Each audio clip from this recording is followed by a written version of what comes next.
Welcome to Mindshifters Radio with your co-host, the Forgiveness Doctor, Dr. Michael Ryce, and his wife, Jeanie. Michael and Jeanie share with you the wisdom of the ancient Aramaic internal process of forgiveness. They offer tools and support 5 days a week. They will support you in building a solid foundation within yourself to live in pure love. In Aramaic, Rachma. Michael is the author of So Why Is This Happening to Me Again? For more information on Michael and Jeanie, please visit www.whyagain.com. And now your co-host, the Forgiveness Doctor, Dr. Michael and Jeanie Ryce. To the brightness within you and the truth that is rooted within me.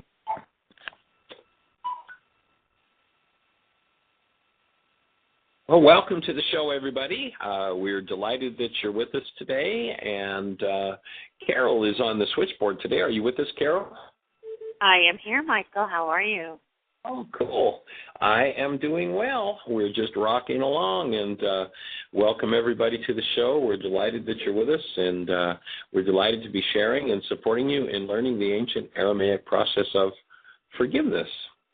And our invitation, Jeanie is actually, she flew last night from High Springs, Florida, actually Gainesville, Florida, into Bristol, Tennessee, and she's sitting in a dentist chair, so she's not with us. She hopefully will show up before too long. She's in that chair longer than she expected to be, so I have no idea at the moment what's going on for her.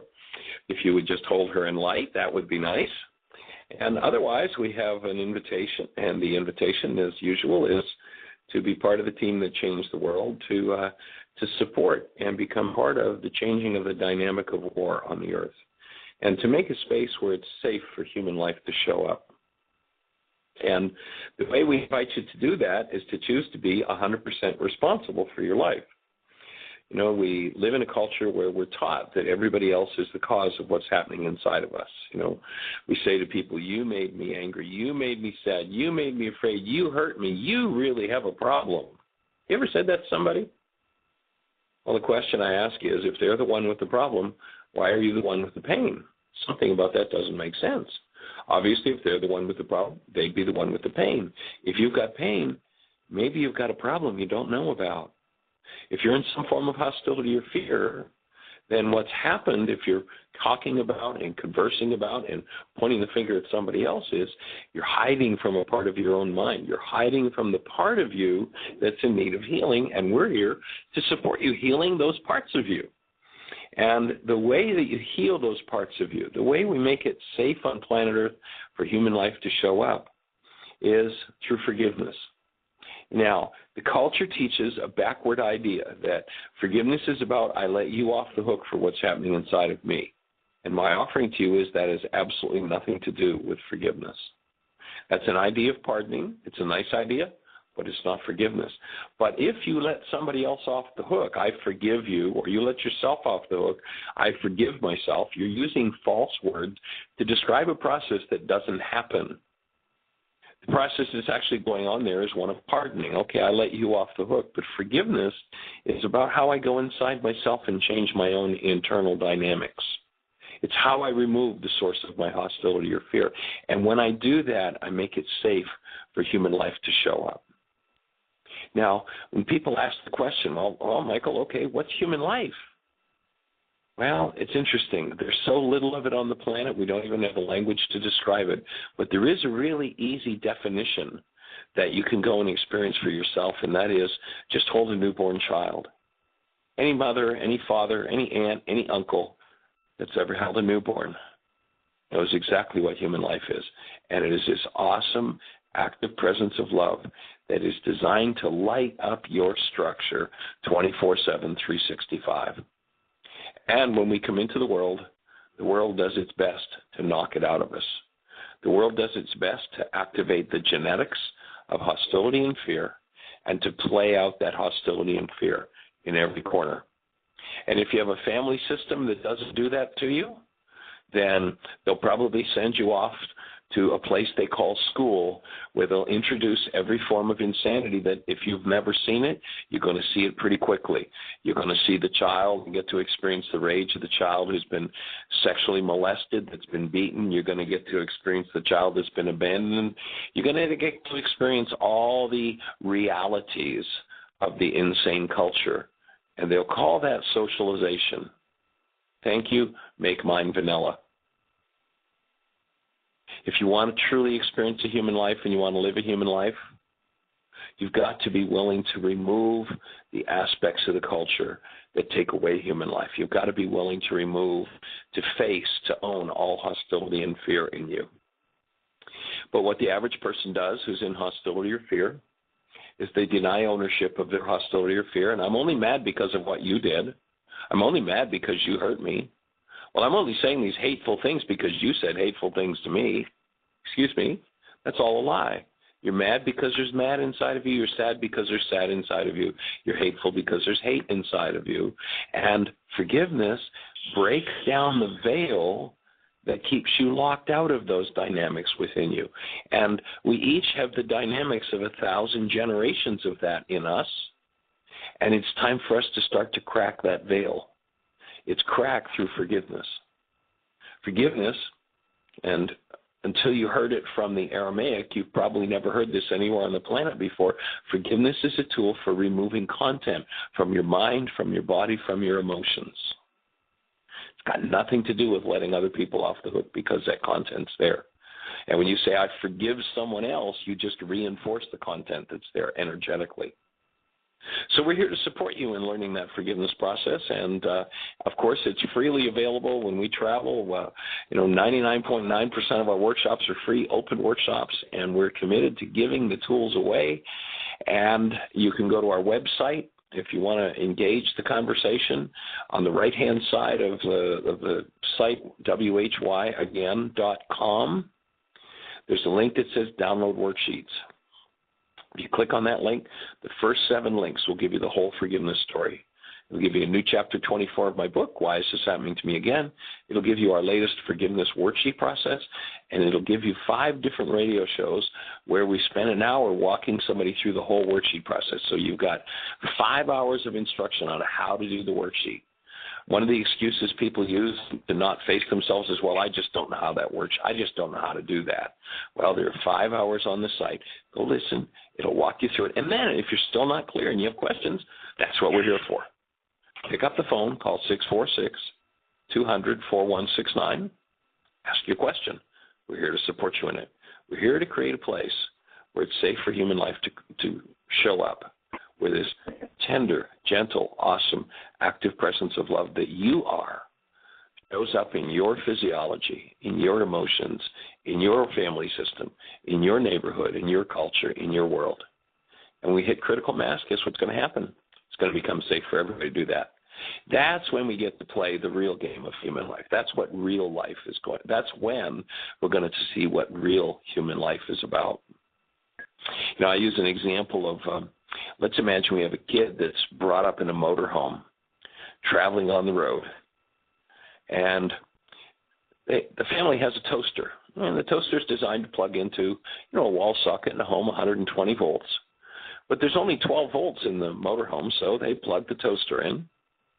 And imagine this child grows up all the way into adulthood, and they're taught that this is toast. This is a toaster, and this is how you make toast. You push this thing down, and, when it's been in there for several minutes, you pop it back up, and you've got toast. Now you've got, because there's only 12 volts instead of 120, there's not much power flow there.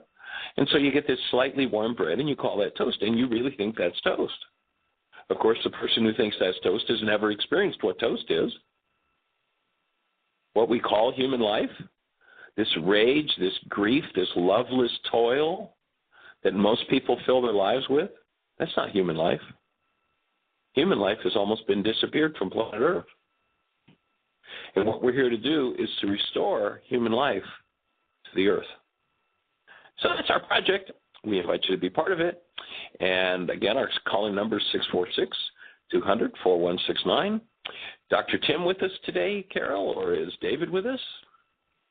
I believe Tim is at 815. You do have two callers as well that have cool. Well, questions. let's say a quick hello to Dr. Tim.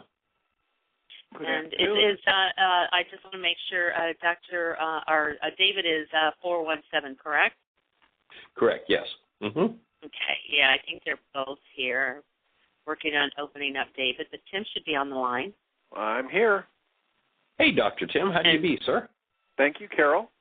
I'm well. You're welcome. I'm doing very well, and glad to have you back, Michael. It was Me too. A thin show yesterday without you. I don't know. I heard you guys did pretty good. Yeah. So anything exciting to report from Chicago? Well, 100-degree temperatures due in today, and we're just clicking along, doing the work, and I really, I don't know if you heard it, but I had just one other person with me at the group on Tuesday, so we were talking about the power and the benefit of going ahead with a group even when there's, one or no other people there, and doing worksheets and listening to the video, and actually often that ends up being some of our most intense work, because whoever's there is exactly who needs to be there, and whatever gets said and worked on is what's most needed at the time. So it was very powerful, and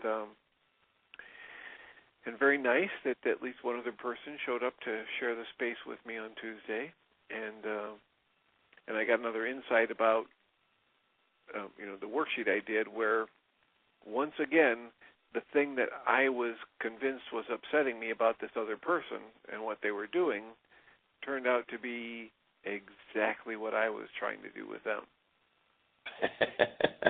Isn't it interesting how our minds can supplant the truth of something with a reality that's totally and completely an hallucination, and we believe it? It's really interesting.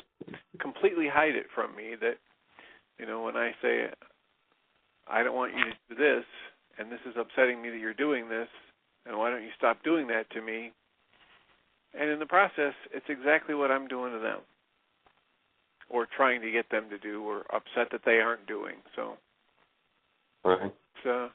And cool. Carrie came in and was able to talk about the process of how people mirror back to us exactly what we need to be working on, and that gave us a nice little launching for a bit. So it was very nice. Awesome. Well, I just gave your phone number to a woman in Sandy, Utah, Jeanette, who's been doing a support group for several months now. And we were having a conversation this morning about her concern over being down to 3 or 4 people. And so I said, well, how about having a conversation with Dr. Tim? Now, I wasn't aware of that content. I'll give her a call and suggest that she listen to yesterday's show. And it'll probably give her some insight. But I did give her your number to just touch in and say hello as a support group leader. You've been so generous in offering to support support group leaders. And she actually started doing this work about 24 years ago. She and her husband ran the institute where we used to do our intensives before we got Heartland. We were in a place called, believe it or not, Hodunk, Michigan, and she and her husband ran that center, a place called the Creative Health Institute.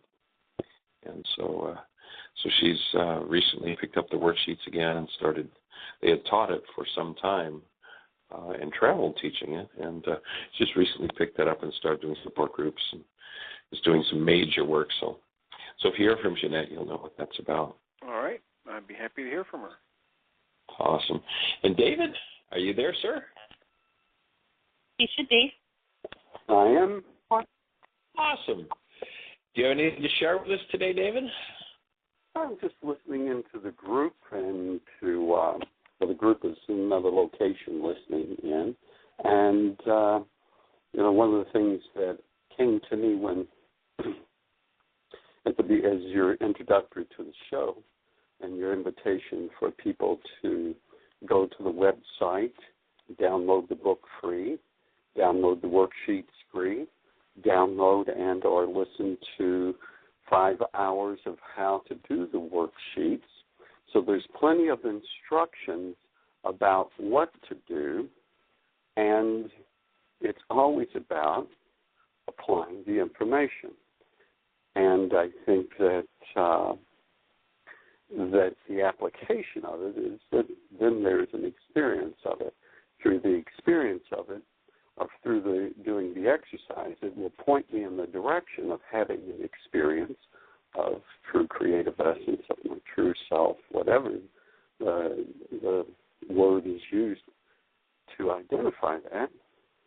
And I'm just curious, as we have a lot of callers, and is there anybody out there that can talk about how they've applied and what's gone on for them in using the information, talking about, to me, it's more about just applying it versus thinking about it or intellectualizing it, or what about this or what about that. And the words that come to my mind when someone says, what do I do about this, what do I do about that, then, as you know, Michael, you write on the board all of the above. There is no one answer about doing something for one particular thing. It is about putting the pen to the paper. It is about seeing and experiencing a result from that, and then open it up for a discussion only because of the fact that then through speaking it out loud, there is the strengthening of that experience, not to relive it. Absolutely. So that's what I have to add today. Cool. Awesome. Well, as Forrest Gump says, that's all I got to say about that. Okay. Well, we've got a couple of callers, so let's listen to our first caller and see what they have to share. Maybe they're there just to fulfill that thought, David. Let's see what they say. Okay. Our first caller is area code 352. 352, you're on the air. Welcome. Hi, Michael. This is Joanne at Heartland. We have our group here, and well, first of all, I want to give a good report. My niece is setting up in bed now, so after a month, that's really great news. And they tell me she's able to swing her legs around to the side of the bed. That's really good news. So anyway, I just wanted to keep you updated on her progress. That's wonderful, wonderful. Because she still has some other things in traction, but her leg is no longer there. So we are grateful, happy, appreciative, all that good stuff. And thank you for the prayers. Please continue. So that's number one. Number two. Nice to hear she's moving in the right direction. Yes, it is. Spirit is working it. So I have a question in regard to the worksheet. And, Michael, I have had flags and pictures where, you look at it, and you have to look at it for a long time before you can distinguish what the image is. But once you figure out how to look at it, like one of them has the word Jesus in there. But when you look at it, it just looks like a design. Until you sort of, use your eyes in a certain way, it never becomes really clear. So I'm looking for that clarity with the worksheet, and the one that I'm specifically asking about is where it says, I'm willing to go through the symptoms of healing. And I am willing, and know that they can be physical, mental, or emotional, and I know some of them are, but I need to look at it just a little bit differently so that I can have more aha moments. So I'm asking and inviting you to elaborate on that so that I can see better those areas. Okay. And, okay? Great. Yes. Certainly, when we talk about going through the symptoms of healing, when you think about your structure, instead of it being a physical form or a body, as an energy system, you recognize that if you bring something in that doesn't belong, you feel the effects of it. You feel the symptoms that go with it. So let's say a thought of hatred, and one feels hatred. And so the feelings give us an indicator of what's passing through our field. And, lots of things come to pass, but if we hold our breath in the presence of that thought, then it comes to stay because it locks into tissue.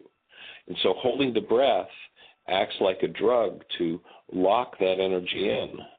And so if one drugs oneself against feeling the symptoms, feeling the energy that's moving through them, what it does is it freezes the energy in tissue and puts one into a perpetual state and of that, whatever that particular trauma is, and tends to create degeneration in the tissue that it's stored in. So if we come from a long bloodline of deniers, people who deny and dissociate, what does denial look like? How do you deny? If I'm in pain or turmoil and I go into a conversation about you, I'm in denial. So I have some kind of pain moving through my field. I deny, I start talking about you, which means I'm probably holding my breath quite a bit.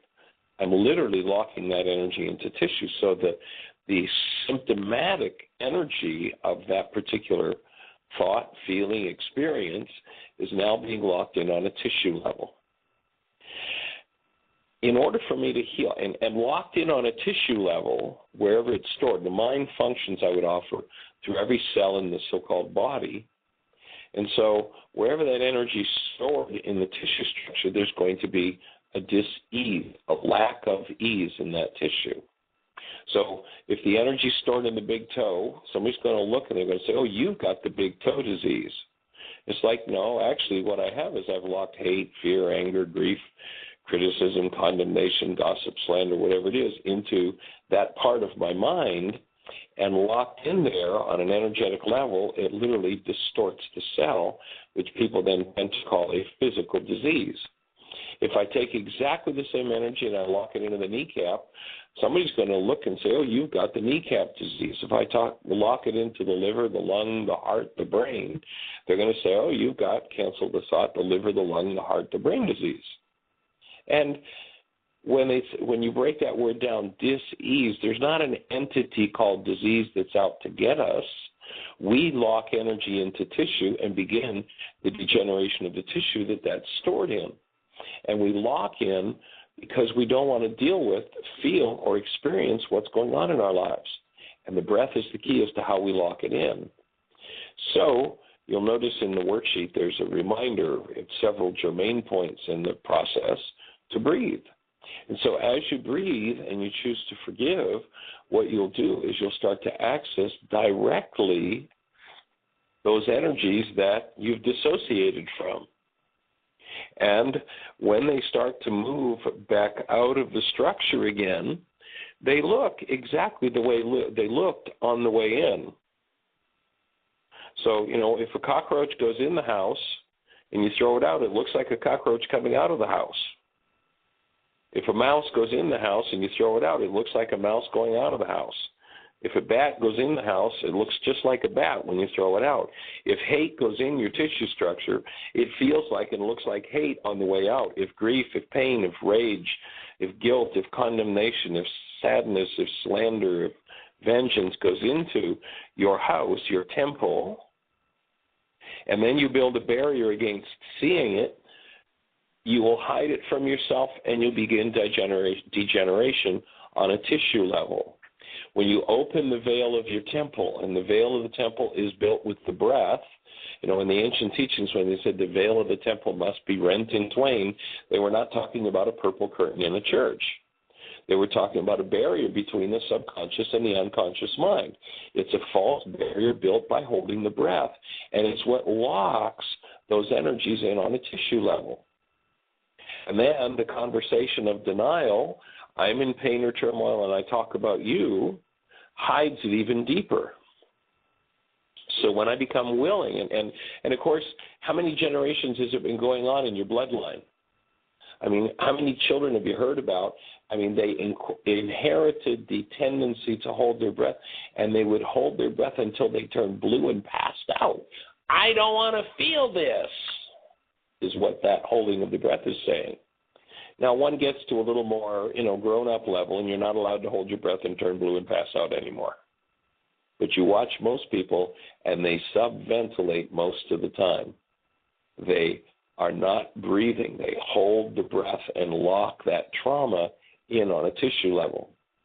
So the symptoms of healing, when you actually start to forgive and break down the conversation about others, having a conversation about someone else while you're in turmoil means that you've denied, dissociated from your turmoil, and you're now projecting your turmoil into your brain's image of someone else. When you do the forgiveness process, you crack open, you collapse that projection aspect, and you crack open your dissociated state, which means that now you're going to get to look directly at the energy that you've been dissociated from. And it's not going to be Dr. Feelgood when it happens. So that's why we're suggesting all this cosmic grease, which is what I call willingness. So I'm willing to go through the physical, mental, and emotional symptoms of healing. What does healing look like on a physical level? On a physical level, healing looks like any kind of physical symptom you've ever had and low energy. On a mental level, it looks like any kind of negative thought you've ever had and confusion. On an emotional level, it looks like any kind of negative feeling you've ever had and depression. That's what healing looks like. Now, once you recognize that, then you become willing, as you forgive, to collapse your projections, your conversations about everybody else, crack open the dissociated mind, and touch into those energies that have been stored on a tissue level. And so now the rage that great-grandfather didn't want to feel when somebody beat him down as a 6-year-old boy, one of the bullies, in the neighborhood beat him down as a 6-year-old boy, that rage now will come to perhaps conscious awareness. You'll feel that energy. If you're in denial and dissociation and somebody does a behavior that resonates great-grandpa's rage, that he was in dissociation of, and so are you, that's stored on your tissue level. Everything that comes into this structure is stored holographically in every cell, including the sperm and the egg.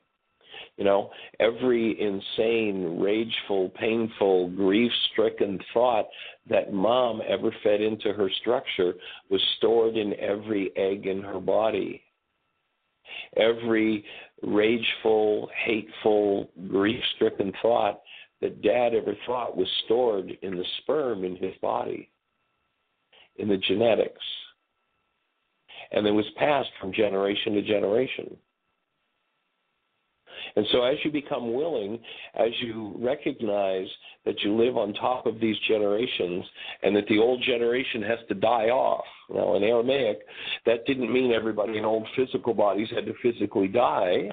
It meant that the old energies, the old dynamics of the generations, the hates, the fears, the angers, the rages, the griefs, and the pain had to be removed. Now, just looking at what's gone on planet Earth over the last 100 years that we're aware of, we've had in excess of 200 million people murdered on the planet. Most of them over pure, total, complete, fraudulent lies that kings made up in order to create wars so they could go and steal somebody else's property. Right. Well, Michael, thank you. I guess that. And what I'm wanting still more clarity, for example, the physical aspect is easy to know that, your knee hurts or your ankle or some physical part. My specific challenge has to do with I grew up in a family where you weren't permitted to express your emotions. So, consequently, you learned to hide them very well. Otherwise, right. You could be punished for expressing an emotion that you felt. So, right. After having you hid it from yourself and everybody else. Yes. So that's yeah. where I need a certain kind of focus to see what is the emotion that I'm not feeling. Right. And I'm willing to go through the symptoms of healing. I need to recognize them. What does it look like for me to have an emotion that I'm not feeling? Well, my best thought would be that, you've got a whole team there. Joanne, by the way, for anybody who's listening to the show who doesn't know, is calling from our teaching center, Heartland. She's there to do a long-term program of supporting Heartland and growing and doing her work. And so you've got a team there. So what you might do is you might ask everybody on your team to support you when they see your energy shift into some type of emotion in kind of assisting you and inviting you to feel what's going on, to take the time. Oftentimes we drug ourselves against feeling what we don't want to feel, and our drugs are things like busyness or anger or what have you. The only emotion we let ourselves feel is the anger, which is really a drug or an anesthetic to keep us from feeling what's going on under it. So if you find yourself in some kind of anger or some kind of emotional expression that you're not even aware of, I would be inclined to say, team, I need some support. I realize that I was trained to not feel, and I need help in being able to identify, number one, when there's something going on that I'm hiding from myself, would you support me? If you see my face contorted, if you help me.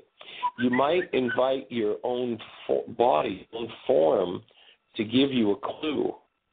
I know that one of the things that I came to understand at one point in doing my work was that I had a place in my neck that would tighten up. And I realized that that was a signal for me that there was something going on under the surface. Actually, way back decades ago, I was in the restaurant business, and I had a restaurant that was just this awesome log cabin, this beautiful manicured piece of property, and it had been in the hands of several owners and had sort of been run down and let go. So I was restoring it, and after about a year of really hard work restoring it, I had an opportunity. There was actually a man who owned a local business that died, and he'd been in business in the town for about 40 years. And so all the dignitaries, everybody from the whole region was coming to his wake, and they selected my restaurant for the wake. It was the biggest place in town. I could seat about 500 people. And we set up for that, and I didn't know, because we hadn't come to the point in the year that we've been operating of doing this big an event, I didn't know that under stress, and the stress was up and the chips are down, what the chef did was turn to alcohol. And he stayed up all night preparing the food and got drunk and served raw chicken and just destroyed the business, destroyed it. Well, I, too, was in that, space where I'm not allowed to feel. This was back in the early days of doing this work. I was just becoming acquainted with it. And like you, I wasn't, allowed to feel. I did fire him, but, that was it. It was about 7 years later when I lived in Atlanta, and there were some friends. There was a really nice little raw food restaurant that I would go to, and I became acquainted with these folks, became friends with them, and they were setting up a franchise. And when they were having their franchise meeting, they knew I'd been in the restaurant business, and they'd asked if I would come and give them some input. So I went to their meeting, and their chef got up to speak, and all of a sudden I had this knot in my neck that literally pulled my head over to one side. And I had to tune out of the meeting and, whoa, what is this? What's going on? And, by that time I had really started doing my work and was understanding more about how to heal, how to deal with those things that I didn't even know previously that I dissociated from. And so I'm sitting in the meeting, I'm breathing, I'm doing some forgiveness work, and what comes up is this intense hatred toward Joe, who was the chef, that just blew away a whole year's work because of alcohol abuse. I had no idea it was there. Right. And so you might want to just listen to your body a little more, because it can give you some signals like that. For me, that was a really good signal that there was something I needed to go inside and look at. So you might just ask to be shown And if you don't have any signals currently, you might ask Ruka to support you in developing some signals that will tell you when there's something going on. So, maybe ask that something be developed and that you be shown what it means. And that may help to key you in. So there'd be a couple of suggestions. Well, thank you for those. I actually do ask, and I've had, I think I mentioned it even to you in our exchange. I've had dreams often when I ask, what is my body trying to tell me? So, and that's been really helpful. But you mentioned grief or someone passing, and that's a great example for me because, like, it depends on who it is who has made that transition. I feel a different thing. So sometimes I feel emotion. It could be a range of them. And then sometimes I don't feel anything. And I'm not sure, if it's coming from my feeling about this person. It could be. I don't know. But Well, that might. If you ever say around any particular object of attention or situation, I don't know. That's the place to do a worksheet and go inside and find out. That's what I'm talking about. Thank you. So I would have this worksheet in number 1A would be the feeling or I don't know. Well, if it's the example you're using, someone died and I don't have any feeling around it. So I would do a worksheet on that person. Oh, okay. Actually, there are several different worksheets you could do, as we talked the other day about the Hydra effect, but I do a worksheet on that person. I do a worksheet on myself being, if I identify myself as not feeling, and that means I'm numb, I do a worksheet on me and being numb. Okay. That's the kind of information I'm So I for. do that as an inquiry. Okay, great. Thank you. I really appreciate your feedback here. All right, delighted. And you can also call on your generations for help, assistance. Yeah, prompt me. Do you have a favorite ancestor that you really keyed in with? Maybe grandma. And, even though she may not be in her body, but you might just, your love and your connection to grandma, you might just ask, Grandma, I'm really wanting to heal these generational issues. And, I don't know about you, but I was taught that I wasn't allowed to feel. Chances are maybe you even taught my mom, who taught me not to feel, that she wasn't supposed to, and maybe your father taught you not to feel. And so, give me some guidance on this. I need some support. Give me some input. And you'll find yourself being able to have conversations with them. Right. Thank you. Thank you very much. Awesome. All right. We appreciate you. Okay, have a blessed one. Anybody else there at Heartland got a thought for us? Are you still on the phone there? Hello, Heartland. Are you still there? I guess not. Yeah, Michael, I'm here. Yeah. Can you hear me? Okay. I was just wondering if anybody else had a thought for us. I can hear you. We've got we've got a few callers. I'm going to take this. I think this is the Skype one. It's Boatzilla 22. Hello, are you there? Yes, I am here. Hi. Cool. Who are we talking to? Where are you calling from? Hi, I'm calling from Eastern Washington, actually. And we're going to be out there this winter sometime. We don't have our exact dates together yet, but we're working on the scheduling. Do you know where in Eastern Washington you would end up being? Let's see. A couple different places. I'm not sure at this point, but if you keep an eye on our website, our calendar, as soon as we schedule anything, we'll be posting it. There are a few different places that we're looking at being. Okay. Anyway, the handle on the chat room, I was Jack Burton. So I don't know if you saw some of the conversation go on that I was. No, he hasn't seen anything. So you can. I'm not in the chat room. Beginning. Okay. Yeah, I'm not in the chat room. My focus is on the phone only. So. Oh no, I understand. I guess that's why you didn't seem distracted when you've been talking. So. Right. Anyway. Right. That's it. I tried doing the chat room at the same time. Can't do it. Michael, he was at the conversation in the chat room was that his wife has dealing with cancer, and so hearing all of this information is really hard to understand with the pain that he's seeing her go through. I hear that loud and clear. Yeah. So how can we support? Well, I guess we've been dealing with very straightforward standard medicine, a lot of experimental things, just because she has a very rare form of cancer, and we lived for quite a while in Santa Fe, New Mexico, which is very, very holistically minded, a lot of alternative therapies, and I've become very disillusioned with that, given the nature of her illness.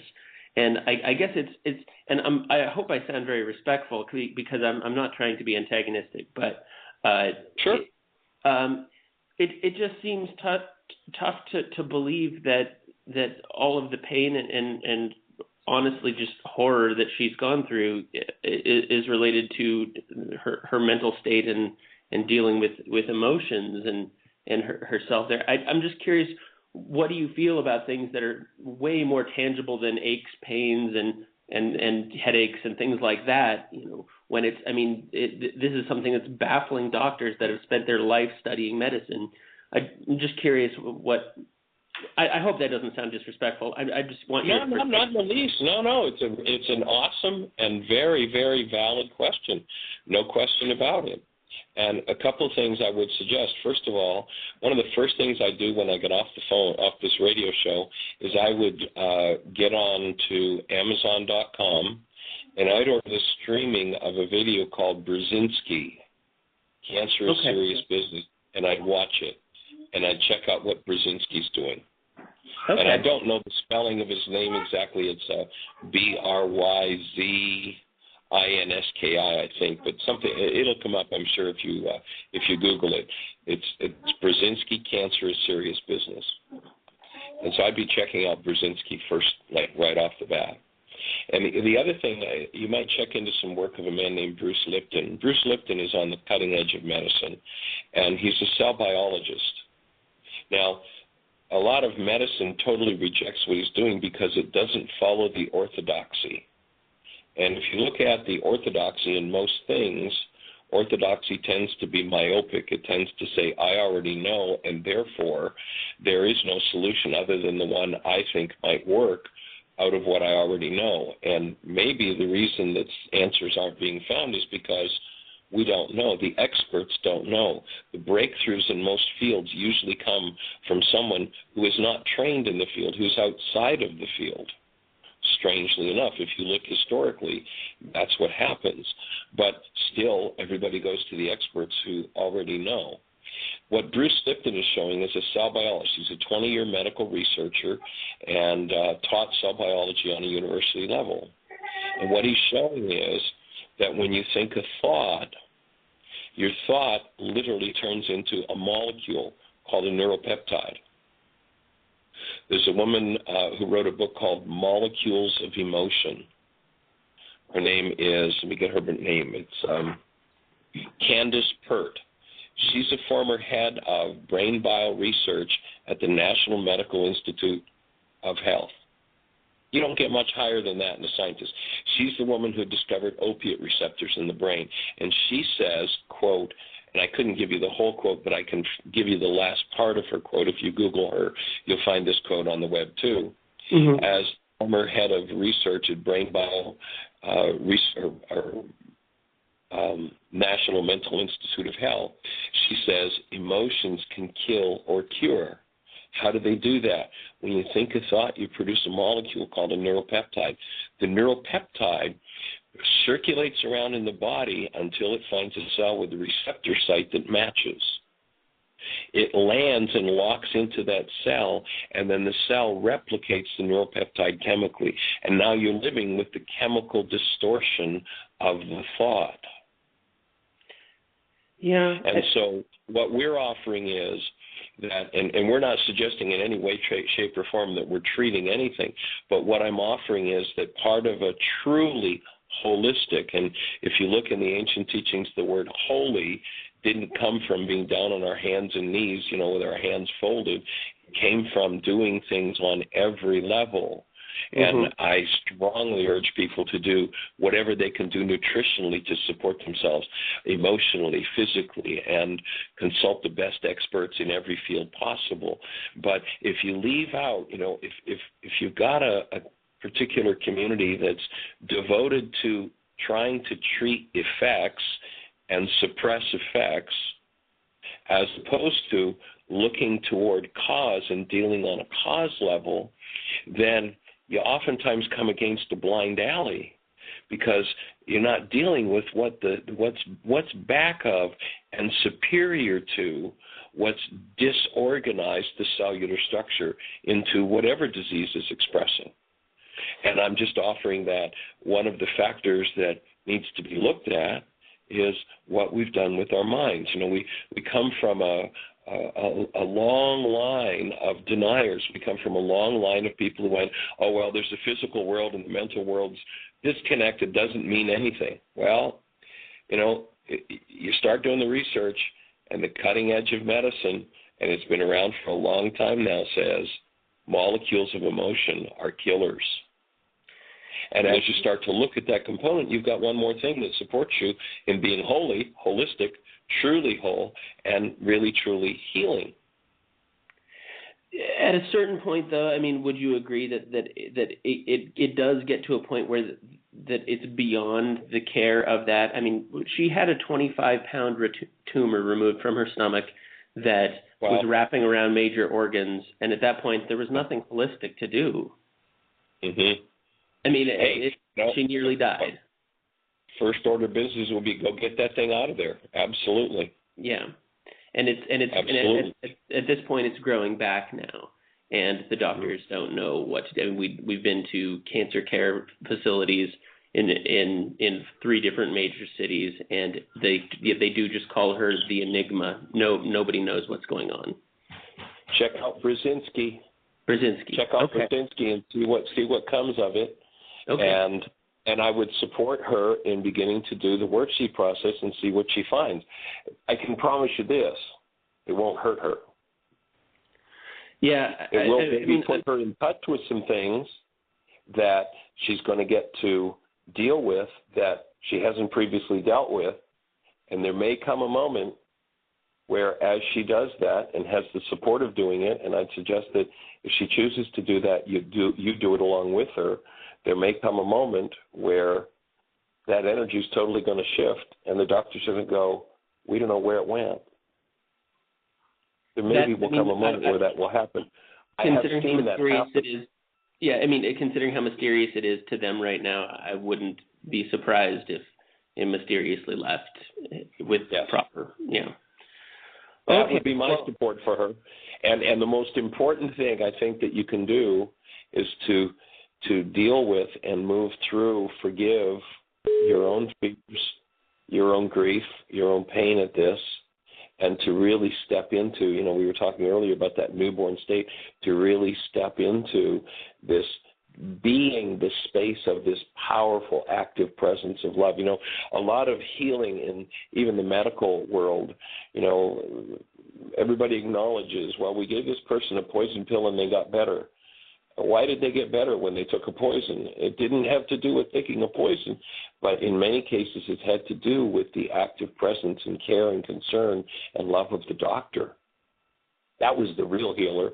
And the pill, even though it was toxic, becomes a point of contact that gives the patient the time to open and literally, in the way the ancient teachings would talk about it, touch the hem of the garment of the doctor who held such a space of love that healing occurred.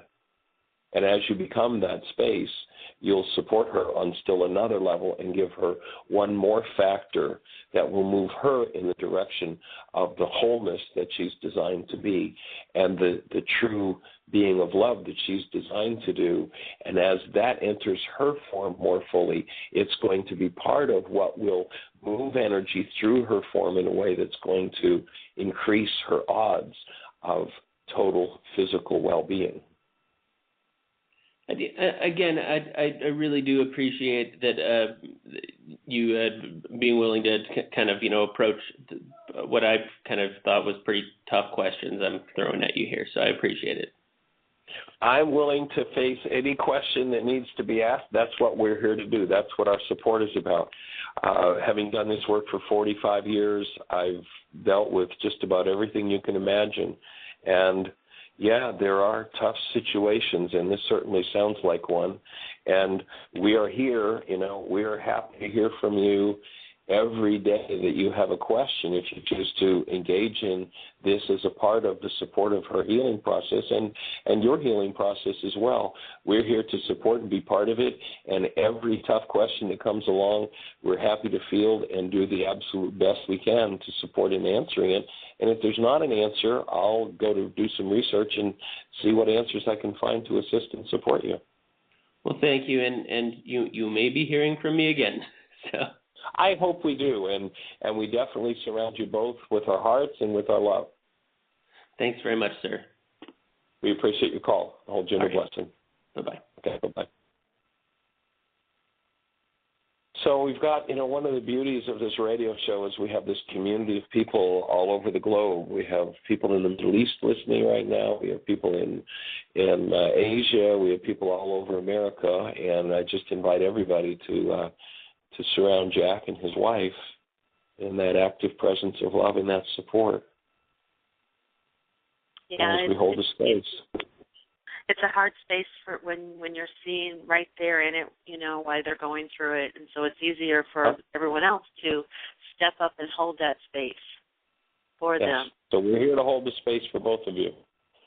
And for your whole extended family, because certainly it's a challenge for everybody, and so we absolutely hold that space.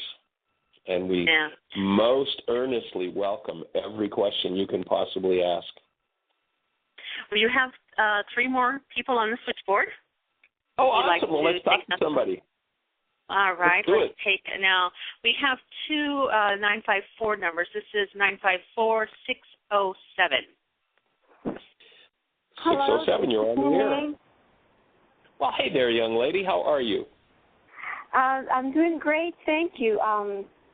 Very much enjoyed this conversation you had before about the holistic, and it just seems like everything now is holistically being possible for me to go and visit my daughter in Venezuela and stay there for a while, and then besides treating her holistically, like you said, the nutrition, the worksheets, the breathing, and all that, also the new opening with my family. So I enjoyed very much what you exposed before about we're dealing with mind and the thoughts of generations, and sometimes it's in one person that we need the most healing, or you present in one person stronger than in others, no? Right.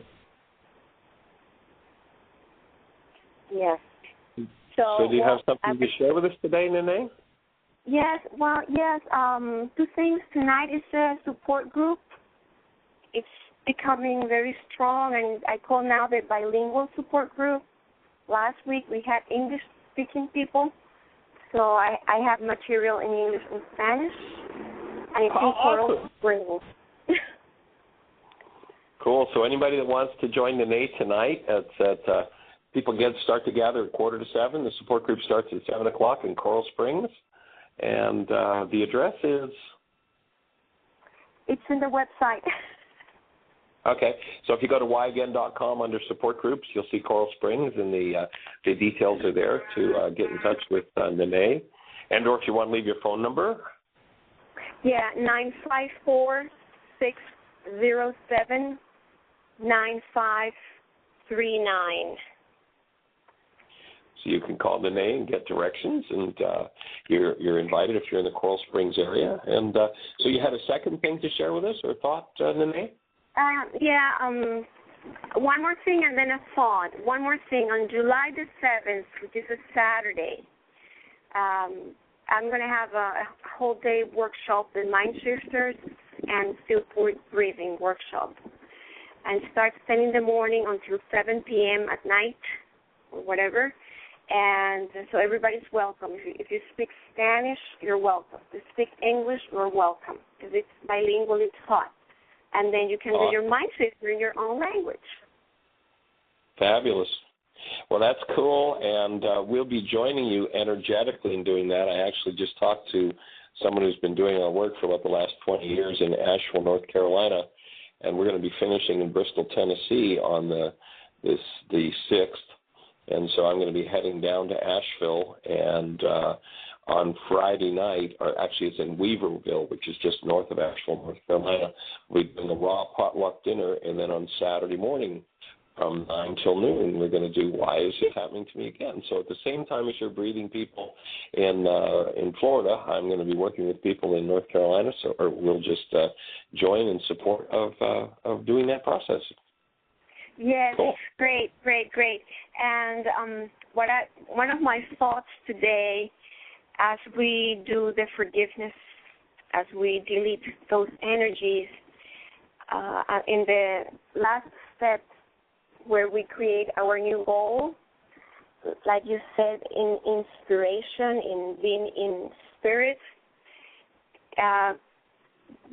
then you in that moment you feel the inspiration, that energy, and then talents and yourself. You start discovering yourself so alive, and then you become a greater person because you are evolving and developing your compassion and your awareness and your responsibility that whatever happens, if it triggers something inside of you, that it's an opportunity. So as you said, you enlarge yourself as a human being. And it's been the most wonderful experience and learning and the teaching that I've had in my whole life so far. Well, that's awesome. And, in the Aramaic language, when they said the kingdom of heaven is within, that word heaven in Aramaic can be properly translated as expansion. The kingdom of expansion is within. Yeah, it's expanding that heart space, that space of love and being, instead of space of fear that the world promotes so deeply. And as you create that space in you where that love shows up on deeper and deeper levels, it reaches deeper and deeper into every aspect of life, including your physiology, and changes it. Mm-hmm. Yes, it does. And when you look at it, people want to play this game of, well, the mind doesn't affect the body. All you have to do is just think of a time when you were walking down the street and something came forward that brought fright up in you. You know how much the mind affects the body.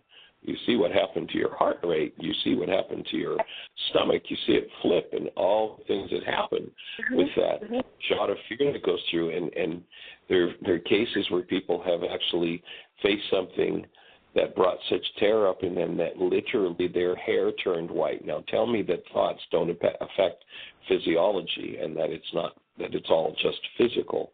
No, we have this whole system, and we need to deal with this whole system. I know that personally, I was almost dead 3 or 4 times the first year of my life. In the first 25 years, I lived on an inhalator and pills. I haven't touched one of those things in many decades, and I don't ever plan to touch them again. They almost killed me. But it was a way to suppress things so that things looked better, as opposed to deal with things so that the things that don't look so good, we get to look at, we get to process through them. By the way, I want to throw in, we're almost out of time. Patricia, look on the website. Patricia has a support group tonight, too, in Fort Lauderdale. So at the Yoga Center down off of Sunrise Boulevard, there's another support group meeting in Fort Lauderdale. If you check whatagain.com under support groups, you'll find it. And we're here to hold the space for you to have the best year yet of your eternal life. Bring a stranger with you to the show tomorrow. Blessings. Bye-bye.